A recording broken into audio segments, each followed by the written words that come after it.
a lot of people have a big dream of learning a language, but not many people think of the feline language. What inspired you to learn this? Oh, I've tried Danish, I've tried Portuguese, Spanish, French, but you land on cats. I grew up in the middle of nowhere on a small ranch, and there weren't too many people around. So I started listening to cats and picking up on their language. So how did you learn this? How did you go about actually understanding what they were saying?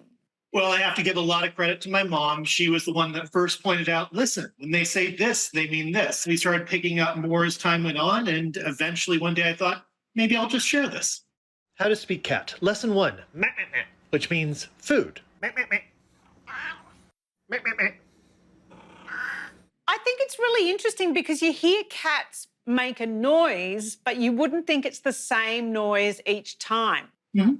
No, there's always a bit of variables and variations as time goes, but you can pick up on patterns after a while. And slowly, as you talk to your cat too, you can begin to train each other.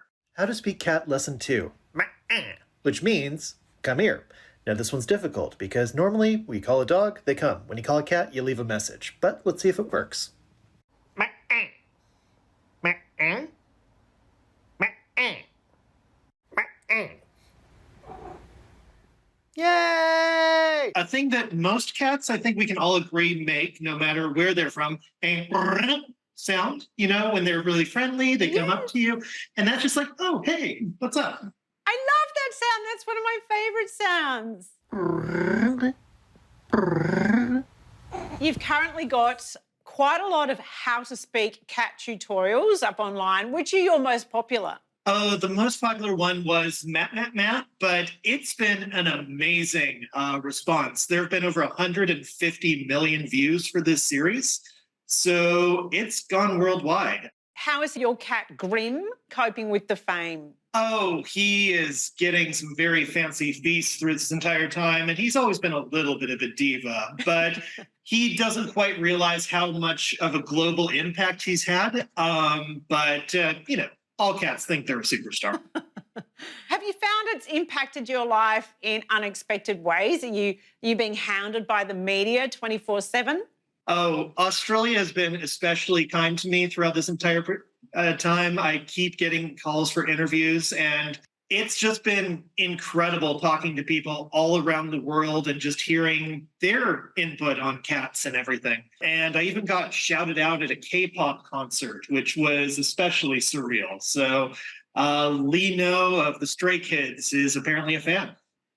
I think it really demonstrates how much people really love cats, though. Like, it's a really lovely new way for us to connect with our animals. Exactly. People have been saying things to the effect of, wow, I've always wanted to be able to say this, or, oh, my cat would make this sound all the time. I wish I'd known. So it's really been amazing seeing the community come together and just share love of cats. And I think it's about time cat people had their day in the sun, because it's always about dog people.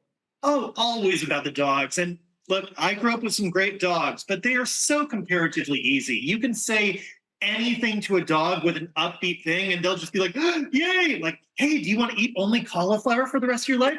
Oh, yeah. With a cat, you can say the nicest thing in the nicest voice, and they'll still just be like, I think you're right. I love the way you have to work a bit harder for cats.